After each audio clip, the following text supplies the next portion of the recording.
How's it going, man? How's life? Good, good, good, good, good, good, good. How's your dogs? How's cat? Uh, Cats and dogs are good, Good. and it's been kind of weird here. It rained for probably 48 straight hours, just basically nonstop. Like Hmm. streets are flooding, came out of nowhere. Was that normal? It's normal like 2 months from now usually. Usually around like November, December, it starts just raining every day, all day for like 3, 4 months. Hmm. But it's pretty early right now. It's cold here. It's getting cold. I like this weather. Yeah, it's My my favorite temperature is when it's is like fall temperature. yeah, sweatpants and hoodies, man. That's what I want to live in for my entire Yeah, life. exactly. Because then you can if you can control your temperature via clothing articles Yeah, quite easily, not uncomfortably, and you can get that nice cool breeze while also feeling warm and comfy. ex- It's like having exactly. sleeping where you have like your nice like warm covers, and then but the nice breeze on the outside, so you can kind of put your leg out of the bed or put it in the bed sheets to alternate warm and cold. I love that, man. I love how no matter like who you are, everybody does that. There's always like the 1 foot regulation while you're sleeping. Of course, And sometimes it's we're all like all the way up human. to like mid thigh. Sometimes it's down to like mid calf. Sometimes right at the knee. Just totally depends on what the temperature Right, is. depends on the temperature. But the thing is, that's not a possible tactic to employ if you if you don't have it colder outside of the bed sheets. If it's just very warm, then you have a problem trying to regulate that. Exactly. Exactly. Got some chatters in the house. Some chatters. What's up, chat? Wizards fan, as you say, as jacked as my guy Jenkins. I like that. Keep comments like that coming. Ironic or unironic, doesn't matter to me because I'm very insecure. So I'll just convince myself that the ironic ones are unironic. So even if you send ironic compliments my way, those are still good, just due to my level of security. You know what? What's kind of funny is you were like a couple months ago you were always Did complaining miss. you're always complaining about like your high divine low immortal pubs and just like how awful they can be. And Yes, now that I'm there, I just like I I still I I complain about I those. completely understand where you're coming from just because I feel like mid divine to high divine is kind of at that point where everybody has like maxed out as far as they could get based off of exclusively ability to farm and like mechanical skill. Easy It stuff. and like the decision making is literally still Stuff that like doesn't it's like stuff that Archon doesn't level. require a lot of thinking. Yeah, Yeah, yeah. the like decision making and like should we take this But fight? What is a power spike? but Is literally but these Archon level. people but these people have the biggest egos in Dota because Yes, they're divine and immortal. yes, So they think that they've accomplished this. You know that most players set that as like their goal. They're like, oh, I want to right. get divine or I want to get immortal. Those are just like the uh the golden. It's like it's like the highest level like you can casually really get to, Right. and people want to get that to like apex their skill, and so they think that when they get there they've apex their skill, but it's quite the opposite. That's kind of like the baseline. That's when you can really start understanding actual Dota. And Right. I don't mean to sound like elitist in that sense. It's just that, as you were saying, Donnie, up until that rating, people get carried by pure impulse. Yeah. Not a lot of thinking really has to happen because you can. Well, number one, it's way easier to just keep queuing, and that's what Exactly. most people do because it's just a game. People are trying to have fun, so it makes sense. It's not unreasonable. Not a lot of people, maybe Dota players aside, not a lot of people want to research and study a game. It's like I understand that, but at that point, you have to, if you want to get better, you have to actually put a lot of effort in. Right. It's Yeah. not. It's just so funny. It's just really so funny, like the contrast, because you'll also get the people that got there through like cerebral approach to the game and not so mechanical, because that can also carry you, and that can carry you perhaps even farther than mechanics can. because Dota is essentially about making good decisions all the time. And so you have this weird dichotomy where sometimes you get these games where everybody is like on the same page, everybody like can look at the map and read what's going on in the game, and they're like, oh, okay, a BKB means that we can actually fight now, or like a ultimate coming off a cooldown means that we should probably smoke up or group up and push a tower. And then you also have, in the exact same games, you have people who are like, I need to go hit creeps for 35 minutes, and then I will press my buttons really fast and hope that we win the game. And it's like, sure, that's worked for you because, I mean, let's be honest. There are a fuck ton of guys out there. There are so many people on Reddit. There are so many people who've made YouTube videos in the past. On YouTube. Who literally, few days. Their entire thesis on how to win solo queue games is go sit in your jungle and farm for 30 minutes. 1v5. Yeah, it's 1v5, 1v9. And that is so stupid. It's so bad. It's not Dota, and it's teaching people the wrong shit. Like, you're not going to be a good player. You're going to be good at hitting creeps. You're going to be good at casting your spells, but you're not going to be a good Dota player. So you could literally do anything else but play Dota. And, like, it's just, you know, it's just weird that I actually exists. had one of our Patreon subscribers today was messaging me. One of the F is for Friends Patreon. His name's Banana Bomb, and he was asking me questions about pubs as I was pubbing, which was cool. It's nice to have a conversation about that. Yeah, especially because it kind of makes me realize like the shit I was doing wrong because he was watching it. So it's like free coaching. But anyway, for me, but he was asking, or he was saying how certain things might work in like my bracket and not in his bracket. And I mentioned to him that, or he said something along the lines of like, oh, people in my bracket play a lot slower. People in his bracket, I should say, play a lot slower. So does that mean you can play slow as well? And you can pick heroes that abuse playing slow. And what I said was, I'm a firm believer that just because people in your bracket play slow doesn't mean that you need to play slow as well. In fact, if you're the only person that's playing fast, I think you're going to be exponentially better than everybody in that game because it's such a good concept to play fast. And, you know, there's a lot of other concepts that people are possibly missing in the lower brackets. And if you just aren't missing those and you're not allowing yourself to succumb to other people missing those, I think you're going to be a lot better off. And I say that with like some anecdotal evidence from recent. So I just did the Jungle Jam event, and Z Freak was there. So I spent a lot of time talking to him. I was basically just spamming him with questions because I was interested to just hear his insight because I think he's like an incredibly good player. And he didn't pub at all. He's one of those players that just never pubbed. Ever since he was playing with his brother. Like his brother didn't pub that much, but Z Freak, he just plays like Dota Underlords and Dawn of War and these like random games and a bit of Overthrow. But he's so good in game and he spends a lot of time thinking about the game. But he did come into pubbing. He for whatever reason he buckled down and he started pubbing. So he went from rank 300 to about rank 50 within a couple of weeks. And I don't know if you guys know what the MMR difference is between rank 300 and rank 50. It's like 1,500 or something like that. Right. He went from like 6.5K to like 7.9K within a period of like 2 weeks. And I asked him what he did to do that.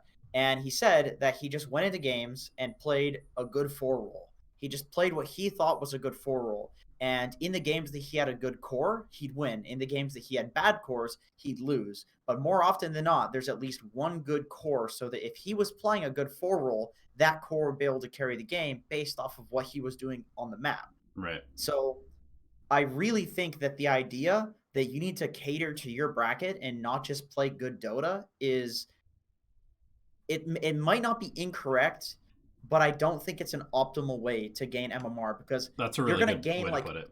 You're going to gain like 200 MMR, right?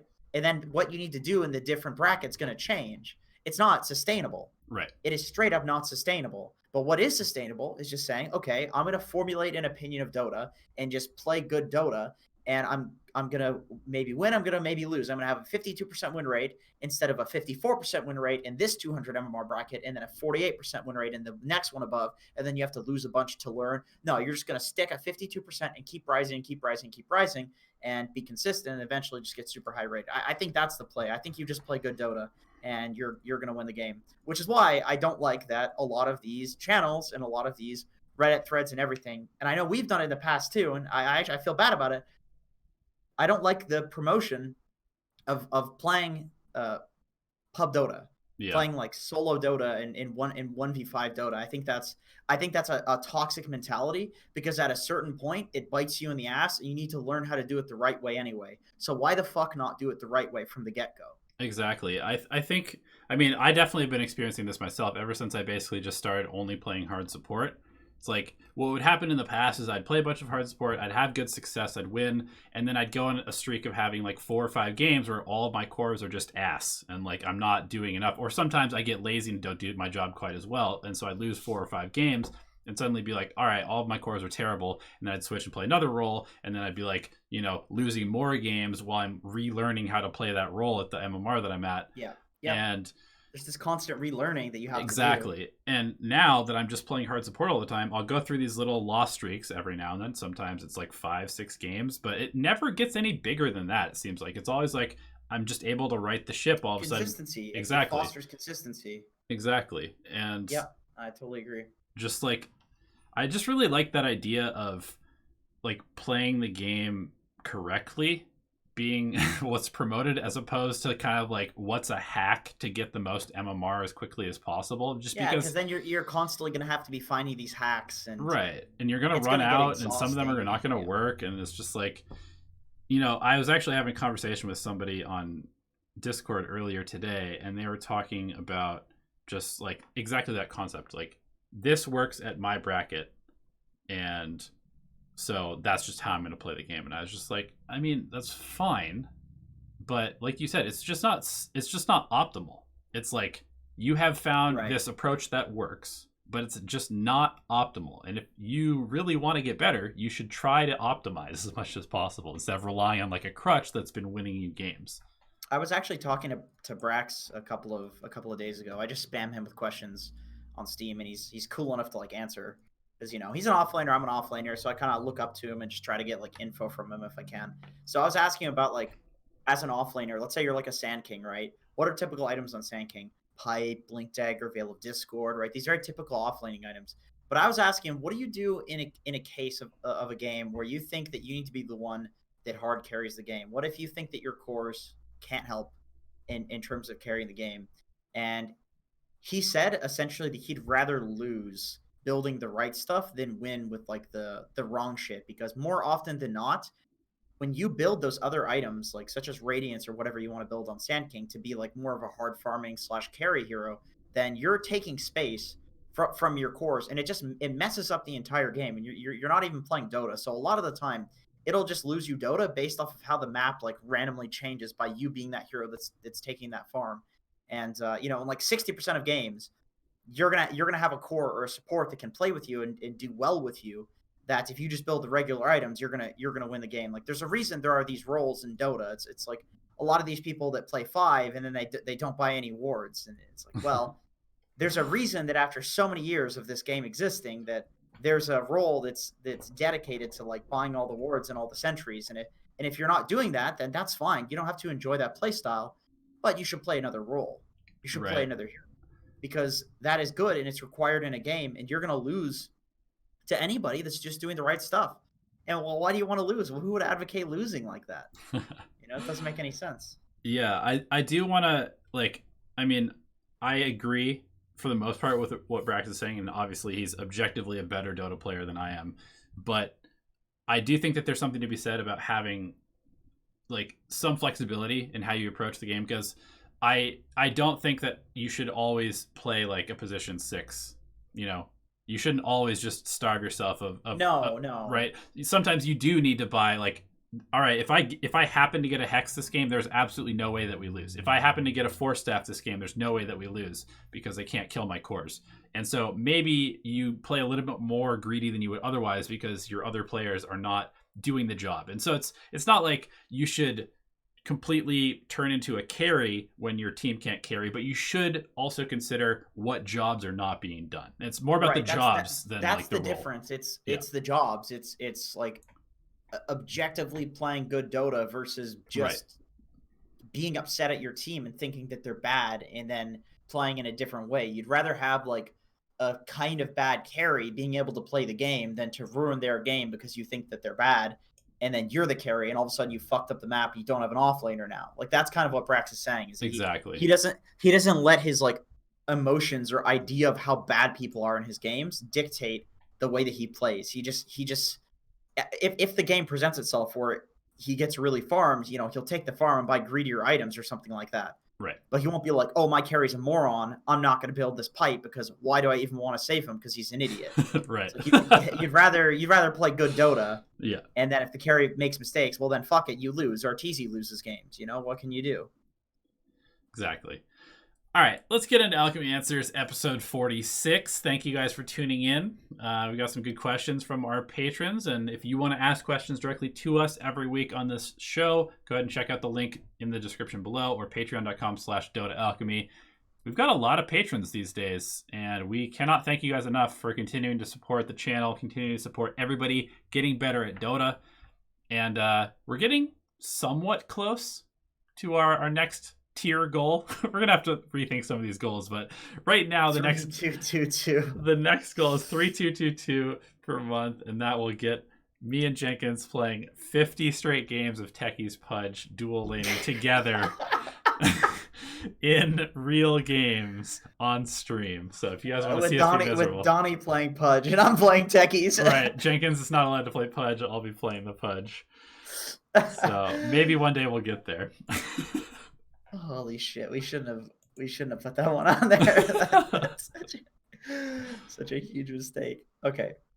Anyway, we'll get into the questions.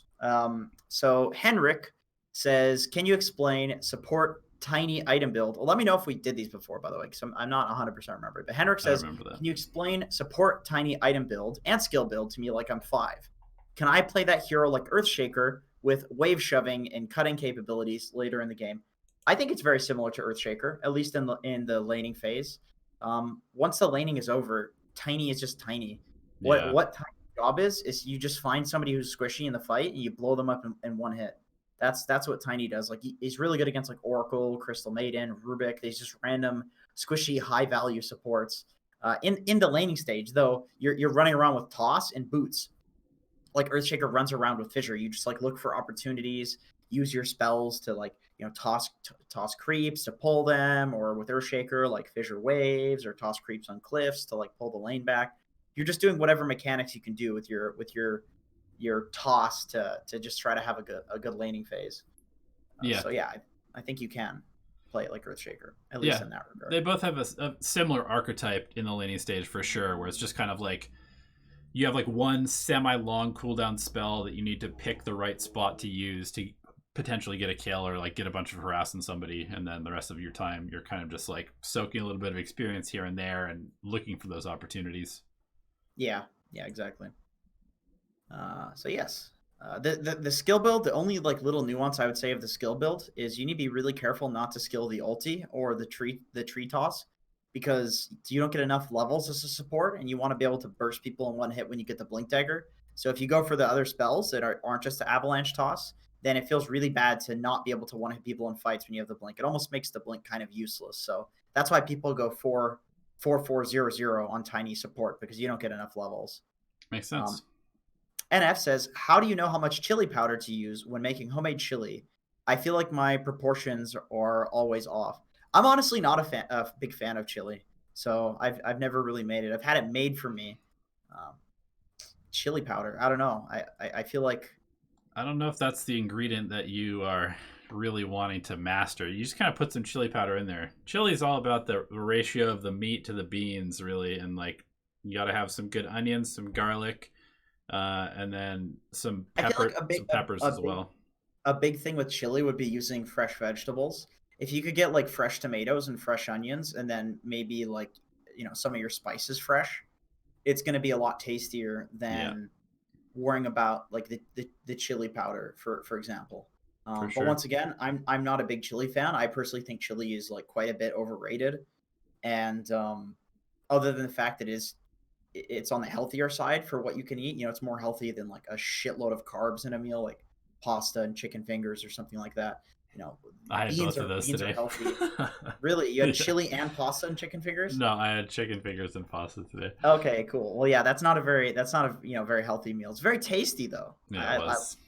Big fan. Big fan. It was homemade tomato sauce from tomatoes that we grew, so that was pretty cool. Bro Jenkins, let the man talk. Always cutting him off. Am I cutting you off? No, we're good. I haven't. I haven't noticed. I'm sorry if I have. I don't mean to. I don't mean to be doing that. On a serious note, is it worthwhile to play ranked with a single friend who is 2K MMR below me? I want to teach him Dodo, but I don't feel like risking the MMR, and he doesn't like playing unranked. Tell him to play unranked if he wants to play with you. Yeah, I agree. I agree. I think. Or play the role that you don't care about, whether it's core, support, MMR, I suppose. Sure. I think it's a pretty big risk, and it's also something that could degrade your skill by playing in a bracket where people aren't going to punish you for things. And if that's okay with you, if you don't really care about that, then yeah, that's fine. But I definitely look to find a balance if you're looking to like improve at Dota as your hobby. Also, it could affect your friendship because if he's 2,000 MMR lower than you, chances are he is not going to do very much stuff that you expect him to, and you're going to have to tell him what to do a lot, and that could definitely be annoying. Yeah. There's definitely certain people that I'm friends with, but I won't party queue with, and I'm not implying you, Donnie. There's other people. I know that sounds like we don't party queue. It's just both of us like solo queue relentlessly. Yeah. Which is a big problem. We should party queue though. I did suggest it earlier today. You can back me up on that one. I think it would be fun. I think we should do that with Bowie and Henry or whoever else we can find. It's YouTube. We'll be the YouTube YouTube guild. Injective says, "Why do I feel like Clinks is so bullshit to play against? I think it's good. I think Clinks is a broken hero and underrated. I feel like he can have the worst start and still kill everybody with his ult in a fight. I'm traumatized to the point where I instinctively tell my team to get back whenever Clinks ults. I actually gotta go put Clinks in my thing for picking because I think Clinks is really good. Offlane Clinks? Underrated. I think it's probably pretty good. You need like an Earthshaker or something as a support though if you have a Clinks. You need some hero that's making up for like the lack of initiation / like tanky guy. Yeah. He's definitely a good hero. I don't know exactly where I would rate him because I feel like if you have anybody who's like reasonably capable, he's pretty easy to deal with, like Spearbreaker, Slardar, or something like that can kind of keep track of him all the time. But he's definitely good, and if you're playing against him, you should really, really heavily focus on buying stuff like Force Staff, Medallion, any armor items, Crimson Guard. That stuff is super, super good against Clinks. Yeah, I agree. I think a large part of why he's so good in pubs is because nobody builds stuff to deal with him. Exactly. Because he's not like abused enough for people to know, which means that he's probably a really good hero to be picking right now if you want to. Yeah, nobody builds Crimson Guard anymore. Like barely anybody's building Medallion, even though it's extremely overpowered. Yeah. Okay, average Epeen says, "Hi boys, what do you think of Wraith King position 3? What items would you build? Would you still go Midas Radiance? Is that too greedy?" Yes. I don't like Wraith King position 3, and I would say if you are going to pick a Wraith King position 3, it's probably because you picked it as a 1 and you flexed it in your draft or something like that. If we're talking like purely competitive drafting. And I would not go Midas Radiance. I think the offlaner needs to fulfill a very different purpose in most games, because most carries you have some Juggernaut going for like a Maelstrom or Battle Fury or a Troll or a Midas Radiance Lifestealer. So you don't have the space to really build a Midas Radiance, and if you do, it's because the enemy team sucks. So I would say for like offlane Wraith King, the build is probably like Phase Drums Blink. Armlet maybe? Maybe Armlet, yeah. If you want to go more like carry, if you want to be more of like an offlaner, probably a Medallion is pretty good. I think eventually you could get a Radiance eventually. I think there's some merit to also playing him as an aura carrier, just because he's like very persistent in fights. He's, he has 2 lives. He's going to be providing like a pipe aura, crimson aura, that kind of stuff. And one thing that I've always thought is probably really broken, if you could figure out how to do it, or like your team would allow you to play it this way, would be to go for like Helm of Dominator build and then just become like Lycan with skeletons on steroids. But I don't know if that's really viable, just because I guess the only problem with that is that, like, as a position 3 Wraith King, one of the most frustrating things is you're never last hitting anything to get skeletons. Right. You're running around and trying to fight, and like you sit in a lane and last hit with pathetic damage for like 30 seconds, and then you're at another fight. That's So true. it does feel really bad in terms of abusing that element of Wraith King, which I think you need to abuse if you want the hero to be strong. Right. Injective says, since Jenkins and Donnie are talking a lot about starting the first minute of the game as position 5 and the offlane is a tri-lane, how's this in the first minute? Start with 2 sentries plus 1 obs. Immediately run to the safe lane easy camp. Place 1 obs in one corner of the camp, 1 sentry in the opposite corner. I think that that's no longer a play that you can ever make because you just have 1 sentry that dewards the entire camp. So I don't think doing that is good. Yeah, just place one sentry to block. Yeah, it. placing 1 sentry is great though. Like that's great. And then placing a ward to like scout the bot rune or something like that. Contested bounty. Block the enemy safe lane creeps before aggro to ensure creep wave meets onto the safe laner's tower. Yeah, that's very good, especially if you want the lane to be pushed out. With the wave pushed out in your favor, get a kill or heavily zone the enemy safe lane, TP back to your own safe lane. The only problem with like continuing zoning the enemy safe lane is that I believe it's probably going to last longer. Yes. Than your wave at whatever your safe lane is, being in your tower.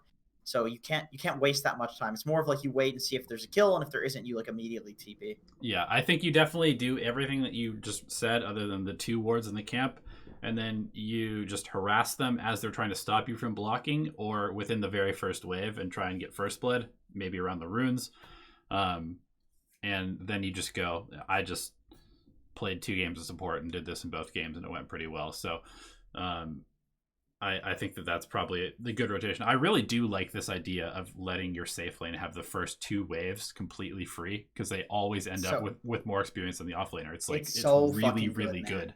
Yeah. Even if you're not doing anything as a support, if you're not there, it's good. Yeah. And what are you going to do in the first minute? There's no pull camp.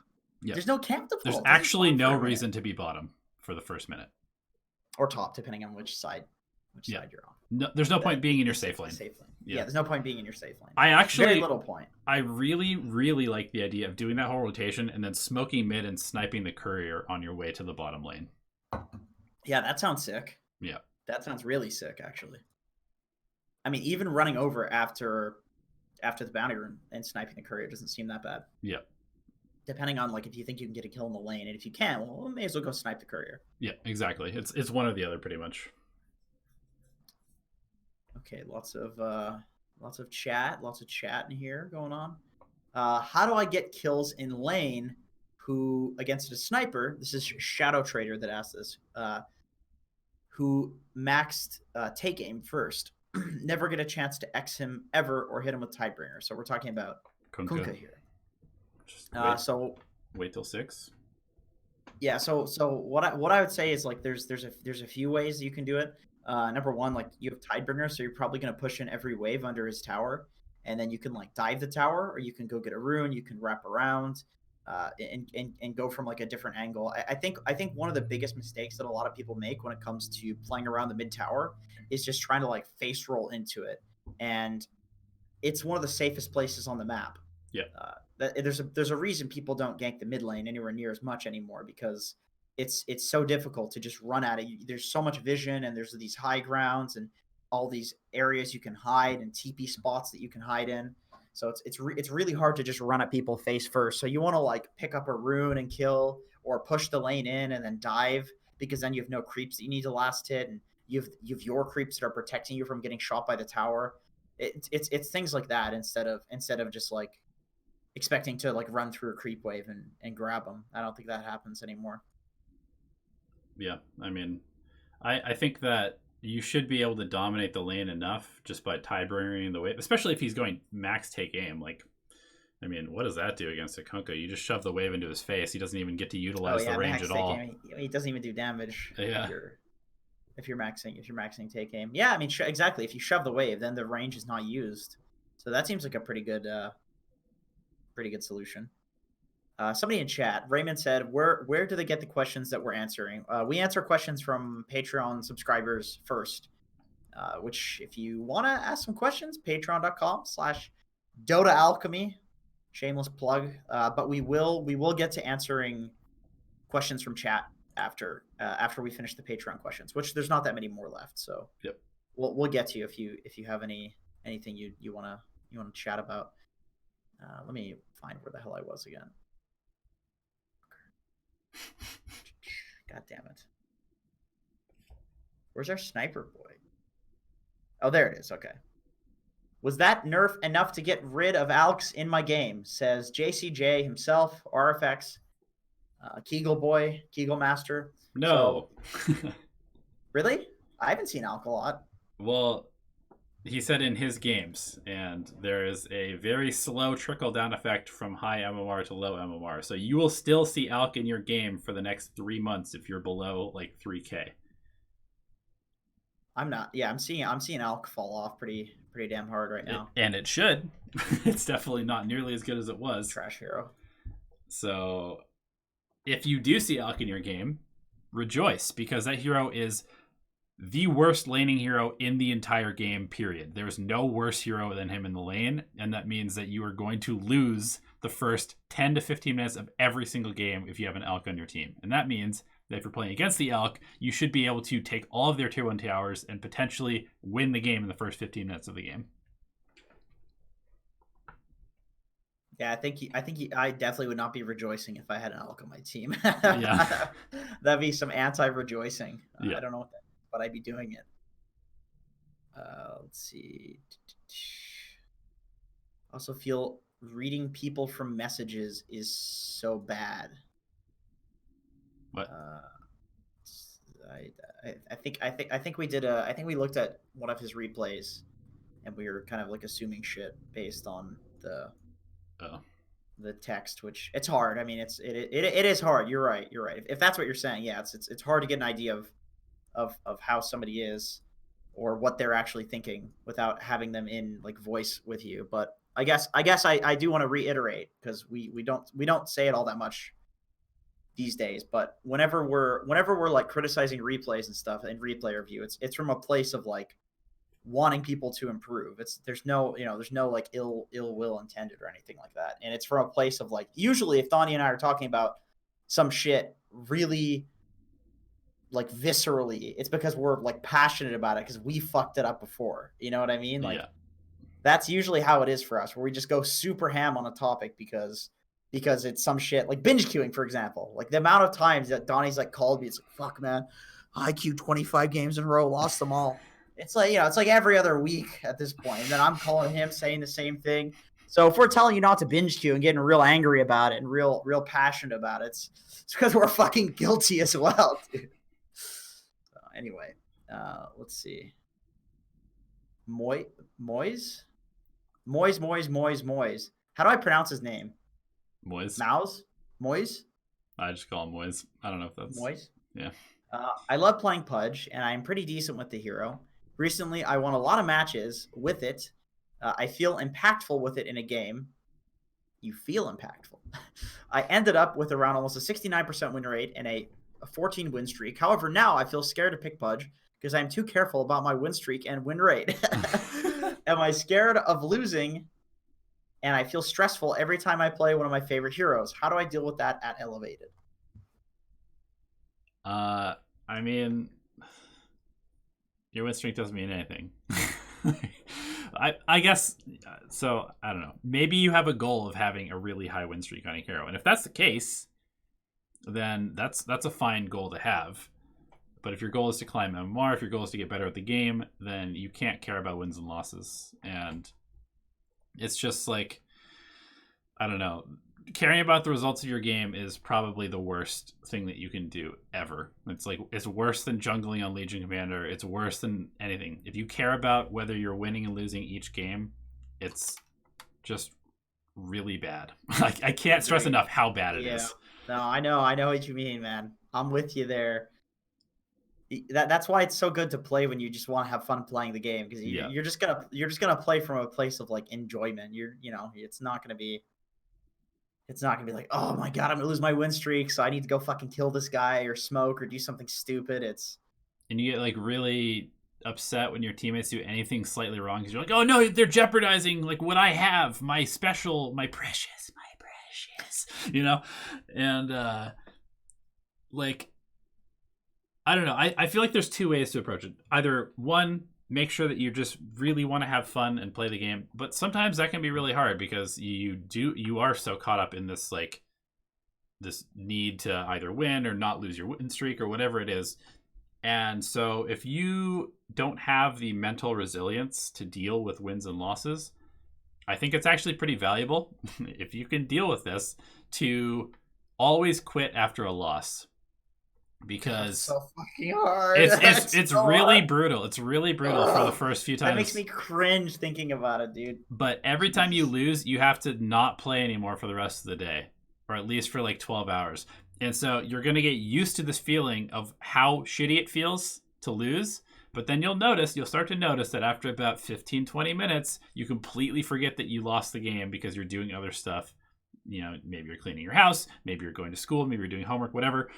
But you'll just completely forget the results of your game, and you'll be like, wow, I can't believe that I used to let winning and losing games affect me for like several hours after it happened, because that's not healthy. It's not a healthy approach or relationship to the game at all. It's not good. It's not good for winning either. It's the thing. It's like, you know, you talk about it from you can talk about it from a perspective. I know you're not saying this, Donnie, but you like generally you can talk about this from a perspective of it's not healthy for your life to care that much about a video game, which I think it's true. I think caring about any for fun hobby is that much as can be a slippery slope. But it's actually better for winning. Like you have a higher likelihood to win in Dota and to get significantly better if you don't fucking care about it, which is one of the most convoluted things, but it's always been that way. I know so many people that are insanely good at the game. They spend all day playing World of Warcraft. Looking at you, Nusham. But like, these people are fucking insane about the game because, number one, when they play, they're putting 100% of their effort into it, and they're just playing because they really want to play because they've built up that urge to play. And then when they're not playing the game, you know, these people are professional players, so they're still thinking about it, which also makes them want to play even more. So there's still really productive shit happening for playing the game better. And the ironic thing is it's the polar opposite of what people would think would happen. Yeah, thinking and theory crafting is extremely underrated as far as your development as a Dota player. In Dota, Jesus, is it ever? I've been seeing so many people asking, how do I learn? Like, I feel like we get the question all the time. People want these like cut and dry answers. What's the best carry hero in this current patch? And then really what we want to teach people is how to think about the game to figure it out, right? And thinking about the game is just something you should be doing. If you enjoy thinking about the game, you're going to figure out stuff. You're going to be like, you know what if I were to buy this small item on my way to this item, and then that would probably be more efficient than going for this item. And then you try it out and it works, and you're like, holy shit, I just had a huge revelation about how itemization works, and it made me a much better player in the long run, because that's, you know, those kinds of concepts are really what separates a good player from a really good player. Yep, agreed. It's I've heard of quite a few players that just think about the game and don't play that much, and they're really good. Yeah, like the best of the best. I remember Zai said something along the lines of like Secret doesn't even scrim before tournaments. They like 5 days before a tournament or like a week before. Like they don't play with each other that much, which is why like Mid One and Zai will stream all the time because they're just giving themselves time to chill. I mean, Ana took like a 5-month break or something, won a second TI. Yeah, he came up with the carry IO strat because he was playing with his 2K friends in Australia for 6 months, carrying them with carry IO, and he's like, this would probably work. Yep. Ridiculous. Okay, so Leoj asks, curious what heroes Jenkins would recommend spamming this patch in the offlane. Not sure where things like Axe or nerfed Enchantress fall into their list. I actually have my tier list open here conveniently, and I put Enchantress in B tier, and she might even be lower. I think Enchantress is a low tier hero. That and my heal S nerf tier really hurt, didn't it? It did. I mean, they nerfed her impetus too, so it's just back to like what it was when it was shitty too. So yeah, I would say like the high tier offlaners right now are Axe, Abaddon is insanely high tier. Sand King is really high tier because he didn't get nerfed and he was already pretty good before. He's also good against a lot of the like meta carries that people are picking. Night Stalker. Yep. Yeah, Night Stalker is high tier. Veno, in my opinion, is moving up the list. Leshrac is really good. I saw Brax playing a bit of Chaos Knight, but he's probably like C tier. I don't know. There's potential there. I still think Ogre's not that bad. Kunkka's not that bad. Kunkka's probably B tier. Legion. I've seen Legion like moving up in a lot of people's lists. That might possibly be an A tier hero. We'll see. But Yeah, Batrider's still really good. It's a pretty good list. Yeah. Centaur, is Centaur on there or no? Centaur's like C tier in my opinion. Sure. So he's still on the list though. Like there's offlaners that like I literally don't even put on the list. Like Underlord, I don't put him on the list. Pick this hero if you want to deboost your MMR. Yeah, if anything, he's like C tier, but I have him in like the lowest possible tier. He's not even on the list. Okay, so Sparky says in Legend, position 1, Legend 5, but I seem to have hit a plateau. How do you approach meta changes, and how do you figure out quickly which heroes to play and how to itemize accordingly? Been trying to figure out what to play for the past week, but it seems that gold is so slow right now, and I'm relearning the entire role instead of just the meta. I would say just watch top games and watch Dota 2 Pro Tracker is your best friend. Yeah, Dota 2 Pro Tracker. Just watching top games is what I do right now because Dota 2 Pro Tracker is not exactly like updated. I see Moon Meanders in a game right now, 1-11 on Underlord, so that just fucking shows you like how good that hero is. And you know, you can click through and just see what people are playing and see what's good. Yep. And I think that's a really good way because right now people are in like the experimenting phase where they're just kind of like getting a feel for what's good. And, agreed.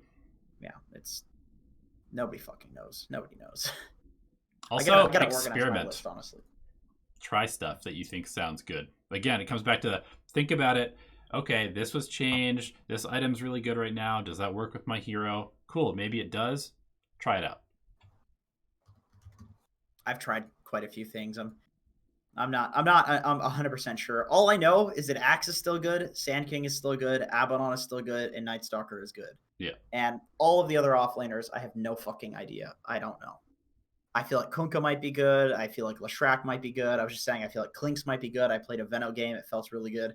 But it's hard to say which of these heroes are like broken tier until we see like some tournaments or people like really grind pubs. I don't know. It's hard. It's a hard thing to figure out. Professor Ravioli says, Necro is my most played hero with a few hundred games on him. Have over a 70% win rate. That's impressive. That's insanely high. I usually go mid and stack my auras with an Aghanim to Deathball and keep my team alive who overextend. Recently, it's felt really weak, and I can't figure out if I need to be playing a different role, different build, or if the hero is just weak. I would spend some time watching your games, because if you really just have no idea... I think if you're playing Necro as a mid laner, the mid lane is a very active role right now, and that is not an active hero. That hero is not active. That's a big thing that I'd be careful with if I were you. Yeah. Although he does say that he likes to play it active and kind of deathball-y, so I mean that seems okay. You know, like anytime there's an active mid, generally speaking, at least right now, the mid is tending to be one of those lanes that grabs a rune, ganks bot, grabs a rune, ganks top. Like they're taking their influence and moving it to the side lanes as much as possible. Necrophos doesn't do that so much. But alternatively, anytime you do have this active mid meta, there also comes like a secondary meta of like deathballing, kind of just like bulldozing mid heroes like Death Prophet and these heroes that can Timber Saw. It can just kind of like walk down the mid lane, take advantage of the fact that the mid laner is always leaving, and then just create pressure that way. But I don't know. I haven't played it in Necrophos in a long time. I played it offlane and it felt awful, but I don't know. We'll see. I think Veno's underrated. I think Veno's probably good. We'll see. I'll have a tier list for you guys. I played a 5 Veno the other day, and I did like 3rd highest DPS in the game, or damage in the game. Yeah, he does that. My Poison Sting, I did 22,000 damage with Poison Sting in like a 45-minute game. Yeah, sounds about right. Unbelievable. That's insane. Poison Sting's a good spell. He hits somebody once, does like 300 damage. Yeah. So Sparky23 says, also, how do you deal with supports that refuse to play the role /lane accordingly? I would understand if that it happens when every player is playing without communication, but I try to communicate as best I can to let my support know when it's time to leave, stack, zone the enemy, rotate elsewhere. But sometimes what happens is that either I'm behind in levels, support dies multiple times in lane versus strong offlaner. I'm behind in farm, relegated to the jungle because I lose the lane. So you're basically asking, what do you do when you have like a support in your lane that just won't fuck off and is feeding? Rotate. Go do something else. Let them solo the lane. Yeah, just don't let the laning phase it continue in a state where you don't like it. That's the bottom line. A lot of people will just sit there and be like, "Oh, this is my lane. I have to be there." But it's not true. If you rotate at 6 minutes in Dota, it's good. No matter what hero you are, Yeah, it's probably good. Like if you're the one to make a rotation, you kill somebody. It's great. Yeah.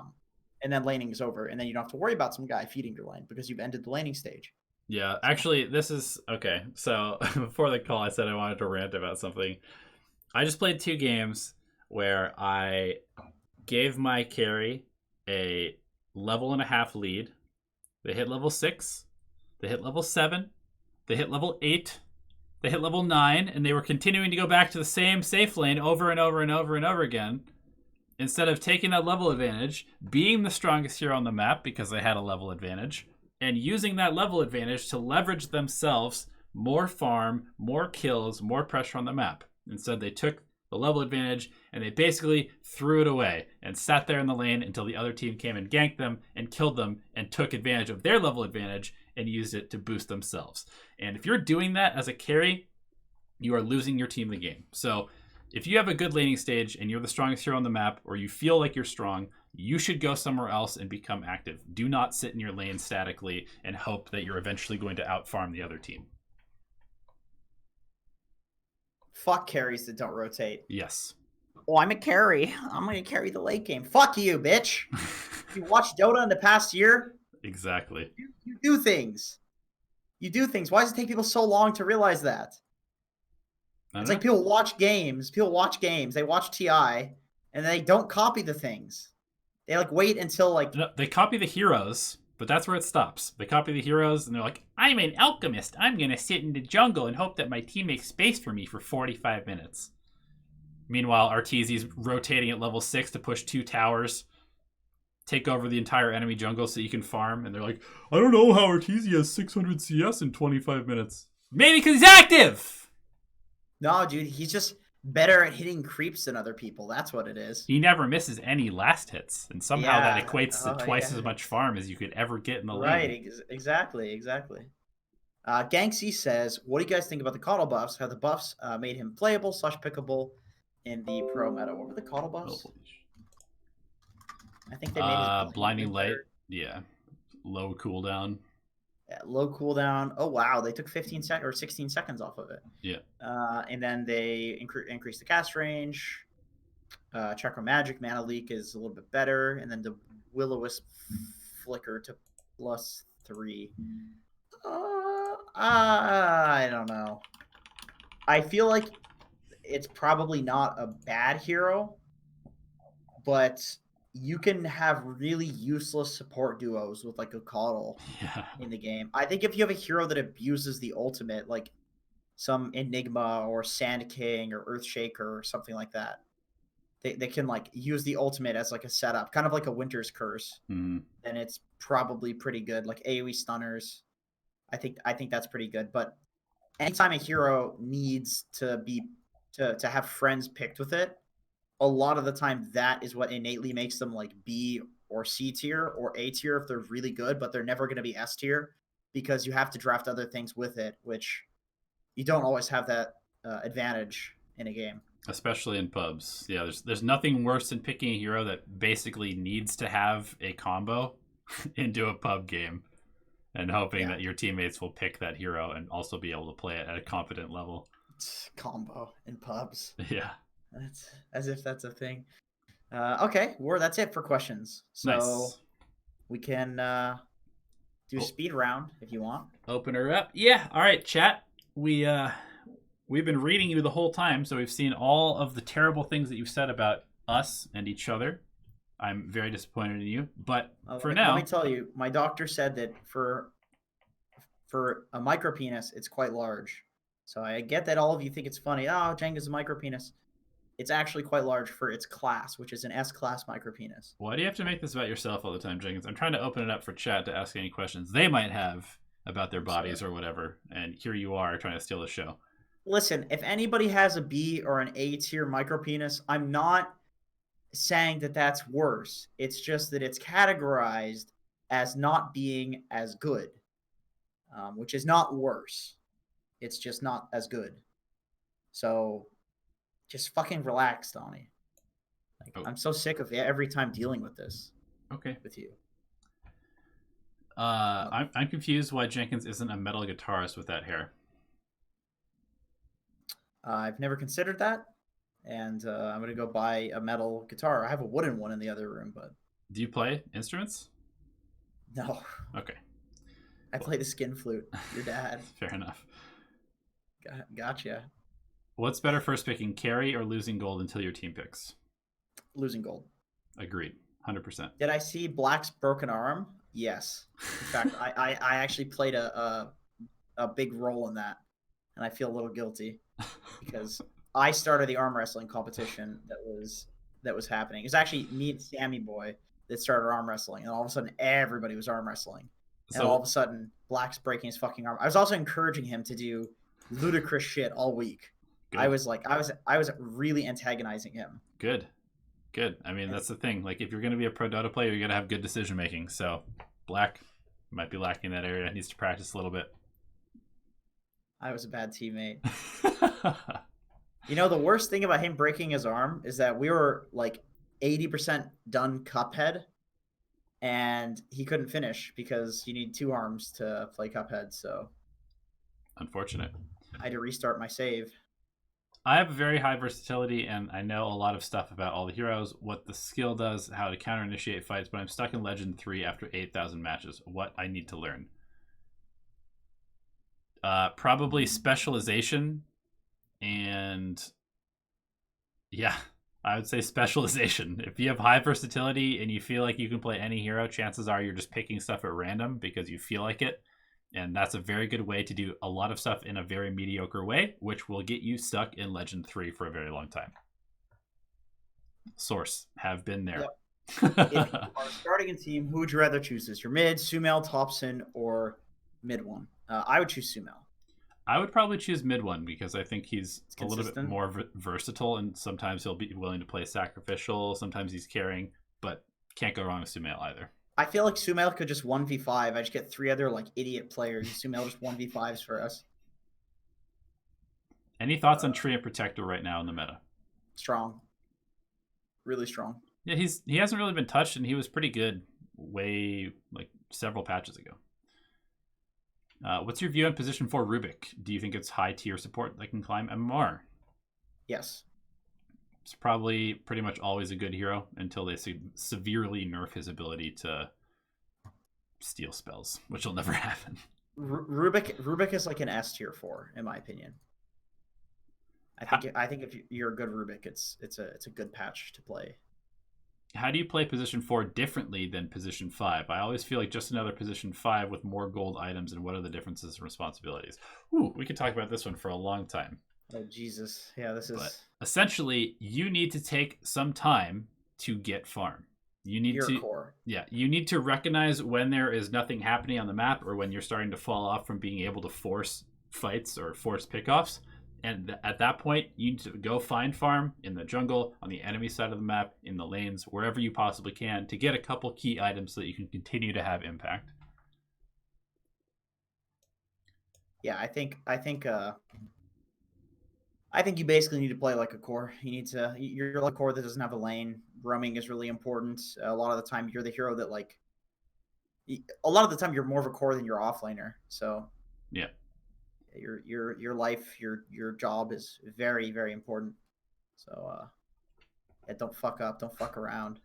What if you only like playing a few different heroes? That's good. You'll probably gain a bunch of MMR. Right? Yeah, that's good. That's great. You should be doing that. I mean, that's like the best players. Yeah. Is Necrophos viable this patch? Doesn't seem like it. Is Enchantress dead? It seems like it. Elevated, can we queue together? Yo, Hassan Shamyasani is asking if he can queue with you, Elevated. What's your answer? I mean, if he happens to queue at the same time as me, sure. Can Drow be a position 4 because of new precision aura and gust blinds? No. Probably not. I don't think you should ever base a hero. I don't think you should ever base a position 4 hero on a level 15 talent. Right? That's when you get the blind. No, I agree. I think you're going to get flamed for picking Drow position 4, and probably rightly so. Guardian Pleb here. Your tips have helped me gain a couple hundred MMR in the last few weeks, but I feel like I'm still slow. Are these bad gains, and any tips for leaving the bottom trench? Those are good gains. Those are good gains. A couple hundred MMR in a couple weeks is way better than a lot of people. It's like working out. You know, you don't see that many gains, but then it's like a year later, you weigh 30 more pounds. Yeah. Who's the best position 4 pro player right now? I've been wanting to watch a replay on best pose 4. Jerax, maybe. Jerax, FY, GH. Probably those 3. Let me see who's playing. Crit, yeah, Crit's good. Crit has played 66 matches. He's played the most. He plays so much Dota. So I would watch him because you're gonna see a bunch of new heroes that he's experimenting with. Yeah. Yeah. Is any one of you gonna stream after this? I will not be. I don't know if you're I'm gonna start streaming. I need to upgrade my graphics card and my CPU. My computer's like shitting the absolute bed when I'm streaming these days. So I need to upgrade my stuff. It's like a 5-year-old computer, so it's about time to upgrade it. At what point, here's the last one for this episode. At what point does improving at Dota become more about macro knowledge versus micro skill? That's a great question. At what point does improving at Dota become macro knowledge and not micro skill? Honestly, like 4 to 5K, I would say. I feel like when I do coaching sessions and when I watch replays, I see very little difference in terms of the micro skills that people have from like 4 to 5K games and my games. There's a hook that somebody should hit, they hit the hook. There's a good black hole opportunity, they hit the black hole. There's never anything like, oh, what a moron, they shouldn't have done that. It's never like that. What separates like a 5K player from a 7K player is like understanding if I sit in a lane against this guy, he can't farm, and nobody else can prevent him from farming. So I'm going to follow him for 5 minutes. And then 5 minutes later, you have a 5K gold lead because you did that. You made that single choice. That's what 7K players do that 5K players don't do. And yes, there's a lot of situations. I just gave like one thing, one concept, and there's a lot to it. But honestly, it's like I've said this before. There's like 10 to 20 like big things you need to learn. And if you're just playing like 3 heroes, you should repeat them every game. You'll be really good. It's just that's why spamming heroes is so important, because for each hero, there's like just a few things that you need to do every game, and you're going to be solid. Like on Sand King, if you're playing Sand King and you're not sitting in front of towers defending them for like at least 5 minutes straight, then you should be playing a different hero, or you should learn how and why to do that and why it's good, because that's like every game. That's like 5 to 10 minutes of playing that hero if you're playing it correctly. And every hero has something like that. That's just a Sand King thing. There's an equivalent thing you need to do on Earthshaker in every game. There's these windows. And there's an equivalent thing on Zeus, and there's an equivalent thing on Tinker, like stacking and at what point you leave to. I can't tell you exactly what it is, but on every hero there's an equivalent thing. You just need to figure those out, and you'll be 7K on whatever those heroes are. Yeah, I want to take a slightly different approach to answering this question, just because I think what you're saying is correct. Like the micro skills will carry you up to 4 to 5K, and then after that, it's basically decision making that will get you farther than that. I think that you should focus on micro skills to the point where stuff becomes relatively second nature while you're playing, and you have the ability mentally to then start looking at the mini map more than you're looking at what's going on in the game and thinking about what's going to happen next, instead of having to think about, oh my god, I'm going to miss this last hit. Like at that point, then you can start kind of considering, what the map looks like, reading the game, reading what the game flow is, what's the pace of the game, what items should I be going based on how things are happening. And that could happen at various MMR brackets or on different heroes depending on your comfort level. But if you're constantly thinking about your mechanics because you're just not very skilled yet mechanically on a hero, or just because you're new to the game, then focus on that until you have some like bandwidth available mentally to be able to focus on other stuff. Bam. Agreed. Solid. All right, guys, we're going to call it there. Thank you so much for tuning in, for asking really good questions this week, and thank you to our patrons as well, as always, for the support. Anybody who wants to join the Patreon Brotherhood, the Alchluminati, as it were, check out patreon.com/Dota Alchemy, and we'll see you on Thursday for replay review. Ain't that right? Yeah, that's right.